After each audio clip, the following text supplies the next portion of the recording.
कश्मीर की famous house boat लंबे वक्त से इलाके की समृद्ध सांस्कृतिक विरासत और प्राकृतिक सुंदरता के प्रतीक के रूप में जानी जाती है। हाउस बोट की शुरुआत 19वीं सदी में हुई थी, जब ये हाउस बोट ब्रिटिश अधिकारियों और यात्रियों के लिए चलाई गई। ऐसा माना जाता है कि ब्रिटिश अधिकारियों को हाउस बोट बनाने का आइडिया तब आया जब वहां के महाराजा ने उन्हें अपने इलाके में जमीन खरीदने की इजाजत नहीं दी। शुरुआत में हाथ से बनाई जाने वाली नक्काशीदार लकड़ी की नावें अब शानदार तैरते होटलों में विकसित हो गई हैं। वर्ल्ड टूरिस्ट डे पर कश्मीर में हाउस बोट मालिकों के पास शेयर करने के लिए संघर्ष की कई मार्मिक कहानियां हैं, जो उनकी विरासत के कई पहलुओं को संरक्षित करने में आने वाली चुनौतियों को उजागर करती हैं। हमारे पास लगभग 2000 घर की नाव थी। अब 750 से अधिक नहीं है, और इसके अलावा मुझे लगता है कि नदी में 150 से 200 से अधिक हाउस बोट्स हैं। वे चेनरबाग में हैं। उन्होंने पहले ही उस इकाइयों को आत्मसमर्पण कर दिया है। वे वहां से पुनर्वास करना चाहते हैं क्योंकि उन्हें कोई व्यवसाय नहीं मिल रहा है।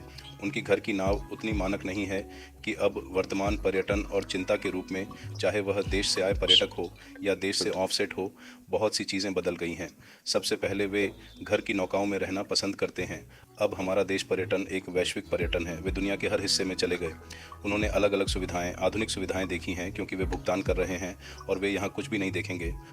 जब वे डीलक्स श्रेणी से हमारे हाउस बोट पर आए तो उन्हें चिह्न की समस्या तक की चीज़ें नहीं मिलती हैं। हमें ज़्यादातर मामलों में आसानी से नवीकरण अनुमति नहीं मिलती है। कुछ हाउस बोट मालिकों का कहना है कि उनकी नावों के रिनोवेशन पर सरकारी प्रतिबंधों के अलावा वे लकड़ी की ज्यादा कॉस्ट से भी जूझ रहे हैं। उनके मुताबिक चुनौतियों का ये अंबार उनके लिए इन हाउस बोटों का संचालन बनाए रखने और अपने बिजनेस को बनाए रखना मुश्किल बना देता है। दिक्कतें तो बहुत है, स्पेशली हम हाउस बोट वालों का एक मेन इशू है।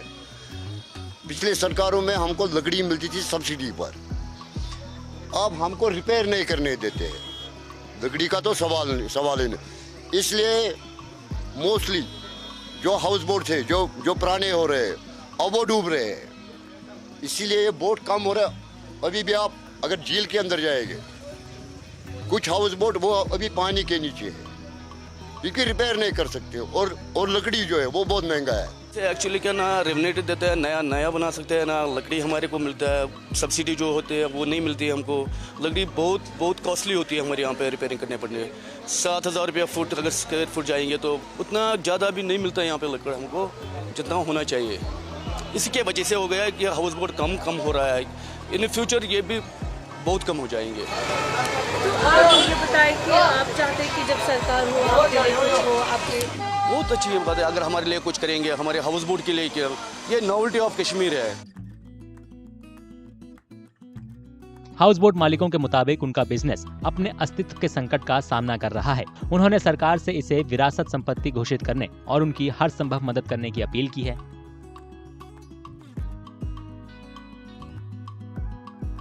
हमारी मांग ये है कि कृपया इसे विरासत के रूप में घोषित करें, और हाउस बोट के लिए कोई नीति नहीं है। हमें यकीन नहीं है।